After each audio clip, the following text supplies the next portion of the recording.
Hello, welcome to Living and Learning. I'm Allison Kinnear, and every week, Wednesdays at 3 p.m. Pacific Standard Time, I jump on to Facebook Live and I give you a little snippet. And for the month of July, we are talking about having difficult conversations.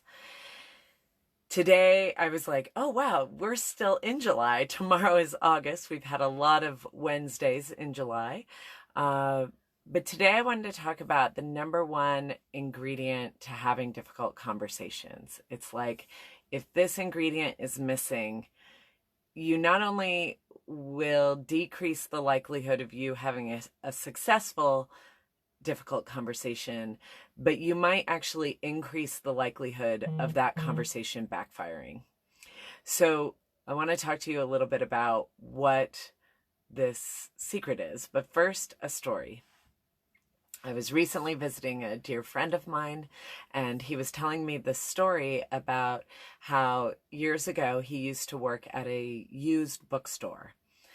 And when he worked there, he would often stock the shelves with the new books, the new used books that were coming in.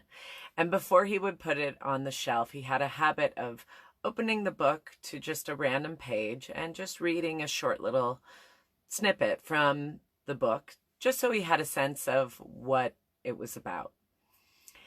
So one night he was shelving the books and he came across a book on something like how to train your puppy. It's like a dog training book. And he flipped it open to a random page, and his eyes immediately came to a sentence that said something along the lines of, you should pet your dog's belly as often as possible, pet your puppy's belly as often as possible to teach it that vulnerability brings pleasure. So I'll say that again. You should pet your puppy's belly as often as possible so that it learns that vulnerability brings pleasure. And my friend commented that at the time he paused and said, "Oh, that's my problem. I haven't got my belly petted enough." This is what we do with vulnerability, is oftentimes we haven't had our bellies petted. We haven't quite learned that vulnerability brings pleasure. Oftentimes when we open ourselves up as kids or as young pups ourselves to vulnerability, we've gotten the kick to the stomach, or something harmful has happened. And so we've learned that vulnerability equals risk. So as you might be able to guess, the number one ingredient to having difficult conversations is vulnerability. The thing about having difficult conversations is that it is difficult. It's difficult. It's already difficult. It's implied by the even calling it that, right? We know that there might be some power dynamics at play. There might be the nature of the conversation is sensitive. We understand inherently that there is some sensitivity around the conversation, which is why we either hold back from having the conversation, or we just try to blaze right through it and get it over and done with as soon as possible. Because what's in between is a lot of vulnerability. Now, vulnerability is not putting a target on our chest. It's not opening up our hearts to its, fullest capacity and allowing others to blast us. What vulnerability is uncertainty. It's emotional risk. It's that uncertainty that happens. And so it automatically puts us in this kind of awkward position.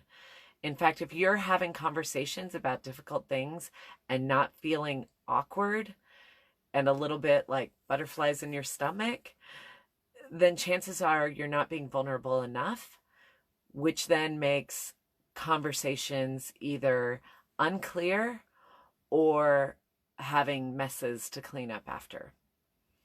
When you dive into a difficult conversation, it requires an amount of, it requires us to step into our courage. It requires us to say the hard thing. And it also requires us to say the hard thing in a way that other people can hear us, which requires us to be sensitive to how other people are experiencing us. So it requires both of those skill sets, and that puts us right there in the midst of vulnerability. I had a recent experience where someone was demonstrating how to have a difficult conversation, and the person never stepped into her own vulnerability. And so the conversation was like boom, boom, boom, super direct. And yes, it was uncomfortable, and yes, it was about a difficult topic, but because she never got in her vulnerable place, she never allowed for the other person to step into their vulnerable place. And when we both can enter into that vulnerability together, that's when the magic can occur. That's when the pleasure can occur. That's when the relief can occur. That's when the great ideas can occur. That's when we can really start connecting with each other in a deeper way, one that builds trust, one that builds connection.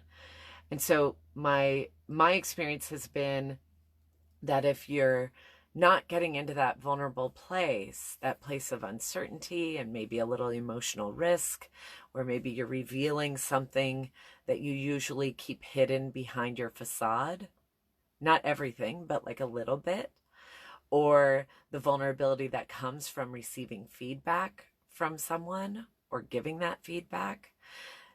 If one person's not stepping into it, into that vulnerable place of saying, wow, that was a really hard message for me to hear, but hold on, let me take a breath with that.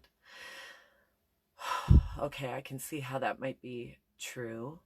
Like if one person doesn't enter into that and just goes, oh, well, that's one way of looking at it, and keeps it kind of with a wall, then it doesn't allow for the other person to step into that vulnerable space either.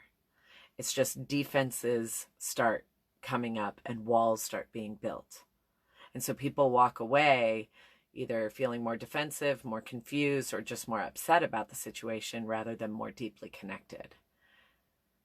But it does require, especially for those of us in leadership or managerial roles, it really requires for us to lead with some amount of vulnerability. And now that doesn't mean saying like, I have a lot of insecurities as a manager. It just means saying, and some people push back on this perspective, but I'll say it's worked for me and it's worked for many of my clients when we say, I'm about to have a conversation with you and I'm feeling a little uncomfortable about it. But I know that our relationship is worth having uncomfortable conversations for. It's worth us diving into some hard topics, and we're about to do that, but I'm going to do this in a way that I want you to know that I really want to hear your perspective, and I also have some things that I also want to make sure get said. Like, that's how you can enter into that conversation with that vulnerability of saying, we're about to do something difficult together, but because I believe in our relationship, our working relationship, our personal relationship, it's worth it. It's worth having this difficult conversation. And I want you to know, yes, I have things to say, but I also really want to hear where you're coming from. It's a way of showing up vulnerably and also allowing the other person to step into their vulnerability. And not everybody will, but at least it creates an invitation. And if that person is staying with their walls and it's really not coming down, then you can take further action. Then you know something about that person, right?